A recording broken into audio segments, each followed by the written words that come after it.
Don, you're right in the game at half-time, but I guess just before half-time, the Cats kicked 3 or 4 consecutive goals, and I guess there were signs that things were going off course. What were the key areas where you think you guys failed in the second half? Yeah, well, it's sort of, as you said, it started at the end of that second quarter. I thought we lost our way a bit in the contest, and that gave up field position. And really, the story of the second half was not dissimilar. I think the contest numbers were a bit more even, and we lost some critical contests and lost field position. And the third quarter, the clearances became an issue, and then from then we were on the back foot. And credit to Geelong, they were better for longer than us. You guys have done a lot right recently. Do you think tonight proves there's perhaps a difference between you guys and the later leaders in the Cats, or there's some execution issues in the second half that you guys can work on? Yeah, there's some things we can certainly work on out of the last half. And look, Geelong are the benchmark side. They have been all season, and we came down here really positive about our opportunity to win a game of footy. And as you said, up till half time, we were well and truly in the game. We put some pressure on them with some good ball movement and some winning our share in the first quarter. And then unfortunately, the second half just didn't pan out the way we wanted it. How crucial was it, first of all, Tex getting the elbow straight, seeming confidence by the rest of the game, and then it's us coming into the ruck? That seemed to be, those two seem to be sort of individual turning points in the game. Yeah, I mean, the impact of obviously Tex with the elbow wasn't ideal, and it did restrict him a little bit. But then, Blixav's going the ruck. We'd probably planned that he was likely to do that given the way they'd selected their side. So he was able to provide obviously from a ruck viewpoint. I thought O'Brien, it was an interesting battle because I thought the O'Brien, Blixav's, even Stanley battle overall was fairly even. I have to look at it in closer detail, but I certainly thought O'Brien was very solid again tonight. Competed really hard, won his share of follow-up balls as well as some tackles. So. But obviously Blixav's provides a slightly different mix in that he's probably a genuine mid who can ruck. Did Geelong's dominance, Don, in the second half affect your forward structure? A couple of times Tex looked like he got outnumbered. Yeah. It might have been a function of you guys having to put numbers back.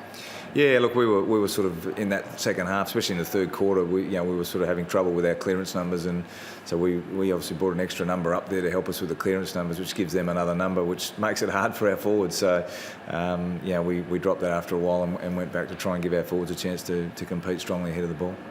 What do you think the clearance numbers changed so much when Blixav's been playing? Yeah, I don't know whether it was the effect of Blixav's into the ruck necessarily. I just felt like they got control around there. I think our guys probably were guilty of getting too many to the contest, and we didn't hold his balance as well as we would have liked. We felt like we probably were all sort of bees to a honeypot at times versus being able to hold that outside. And when we didn't get it done on the inside, that ball spilled out and they were able to get that, and that put pressure obviously on our backs and cost us field position was probably the biggest outcome of that. Yeah, I'll have to go back and have a look in more detail. Statistically, it wasn't a big numbers for Bryce, so I'll probably need to have a look at it in more detail to form a full opinion on it. As part of that opinion, Don, his defensive work in and around the stoppages and contests?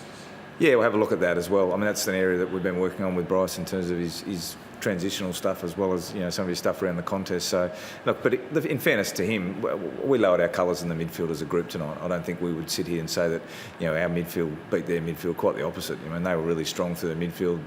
They had good depth through there.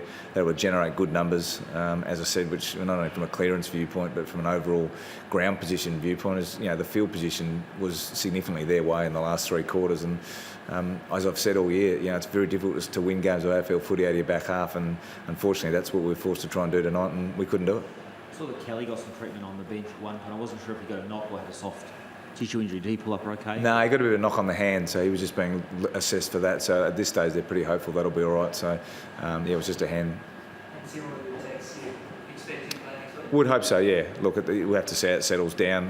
Again, I haven't really spoken to him in detail of how they've assessed that, but he seemed, after the game, confident. Obviously, it was not ideal, but we'd expect he'd be all right. What about Tom Lynch? Does it make a difference tonight? Looking out, is that compounded by Jenkins going out at the same time? Yeah, well, look, obviously we've got two experienced key forwards that are, in our best 22 are not available. We knew that coming into the game, and it was a great opportunity for both Elliott and Ben Davis to come in and play. And obviously Tom is an important player for us, and we're really hopeful he'll be back next week. He's tracking well, and he'll make a difference when he comes back. It's just showing, and it's at a critical stage for both teams. Just your thoughts on, obviously a Another massive game for us. You know, the reality is that, you know, where we sit now, dropping tonight's game, is we've got to keep winning to give ourselves, you know, opportunity to play finals footy, and that's the nature and the beauty of the competition. Is it's so even that, you know, a loss here or there puts you back into the pack, and unfortunately that's what tonight's result does. It means we don't move forward, we stay where we are, and others probably come up to us. And the showdown, you know, another big game. They're always big games. They're exciting games. They're big in the town, and we'll get ourselves, you know, recover from tonight's game and get set to crack into Port on Saturday night. Yeah. Yeah, I'm really happy with his game tonight. You know, he was one guy I thought it was a bit of a shining light tonight. He was back to carrying the ball and running with the ball, which is one of his great strengths, and we saw that a number of times. And he finished with a couple of nice long goals as well. So, he's been now back in the team for 4 or 5 weeks.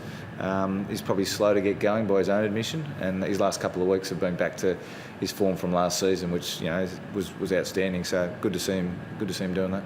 Just on season, perhaps constrained by his elbow. Were you happy with the way Tex assisted him into a couple of those goals? It was pretty unselfish side of Tex's pressure acts, particularly that second goal he kicked from the flank on the opposite side. Yeah, well, Tex was still working hard, and that's what we expected of our forwards. So, yeah.